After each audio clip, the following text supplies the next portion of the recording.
Dear friend, இந்த video பாருங்கள், மேலே உள்ள வீடியோ பாருங்கள். ஸ்கிப் பண்ணால் ஒரு 2 நிமிஷம் இது பொறுமையாக கேளுங்க. நாளைக்கு இது உங்கள் வீட்டில், என் வீட்டில், யாருக்குனாலும் இது ஏற்படலாம். இன்னைக்கு அந்த அம்மாவை பாருங்கள், அவருக்கு திடீர்னு மயக்கம் ஏற்படுது. மூளைக்கு இப்போ கூட கனெக்ஷன் கட் ஆகுது வித்தின் செகண்டில். அது என்னவாகவும் இருக்கலாம், பக்கவாதமாக இருக்கலாம், அட்டாக் எதுவாகவும் இருக்கலாம். மூளைக்கு இப்போ கூட கனெக்ஷன் கட் ஆகுது.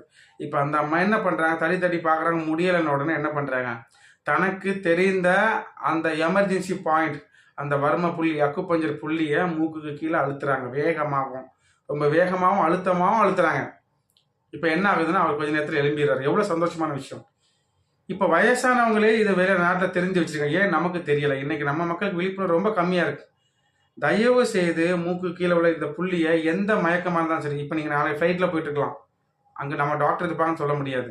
பஸ்ஸில் போகலாம், ட்ராவல், எந்த ட்ரெயின், எந்த இதுலனாலும் சரி, கண்டிப்பாக யாராவது ஒருத்தருக்கு இது தேவைப்படும். ஏன் நமக்கு கூட நாளைக்கு தேவைப்படும். அப்போ பக்கத்தில் உள்ளவர் தெரிஞ்சு வச்சிருந்தார் அப்படின்னா அது நமக்கு யூஸ் ஆகும். ஸோ தயவு செய்து இதை அசால்ட்டாக நினச்சிடாதீங்க. நாம் உதவாத வரை இறைவன் நமக்கு உதவ மாட்டான். இறைவன் நாடினால் பல உயிரை காப்பாற்றுறதுக்கு இது காரணமாக இருக்கும். நீங்கள் இந்த ஃபர்ஸ்ட் எய்டு செஞ்சுட்டு நீங்கள் கால் பண்ணுங்கள், 108க்கு ஆம்புலன்ஸுக்கு கால் பண்ணுங்கள், அது வந்தோம். அப்புறம் நீங்கள் தெரிஞ்ச உங்களுக்கு எந்த மருத்துவமனை பக்கத்தில் இருக்கோ அங்கே கொண்டு சேர்த்துருங்க. ஆனால் அதுக்கு முன்னால் கண்டிப்பாக நீங்கள் இதை செய்யணும். மூக்குக்கு கீழே இருக்கக்கூடிய இந்த புள்ளியை 21 முறை வேகமாக, நீங்கள்லாம் என்னெல்லாம் வேண்டாம், அந்த ஸ்பீடை ரொம்ப அழுத்தமாக வேகமாக அழுத்தணும். நீங்கள் அழுத்திட்டே இருங்க, அவர் டப்புன்னு மூளைக்கு அந்த கனெக்ஷன் போயிடும். ஒன்று அவர் எழும்பிடுவார். அதுலேயும் அவர் எலும்புலையா இந்த இடத்துல புள்ளியில் ப்ரெஸ் பண்ணுங்க. அதுக்கப்புறம் இன்னொருத்தர் தேவைப்படனா இன்னொருத்தர் உள்ளங்காலில் அழுத்தி விடலாம்.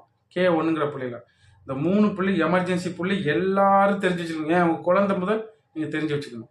அப்புறமா நீங்கள் கொண்டு சேருங்க. தயவு செய்து இதை நீங்கள் எல்லாருக்கும் ஃபார்வர்ட் பண்ணுங்கள். நாளைக்கு ஒரு உயிர் இறைவன் நாடினால் ஒரு உயிர் காப்பாற்றப்பட்டாலும் அதோட நன்மை நமக்கு வந்து சேரும். இப்படி தான் நம்ம நன்மையை செஞ்சுக்கிறது.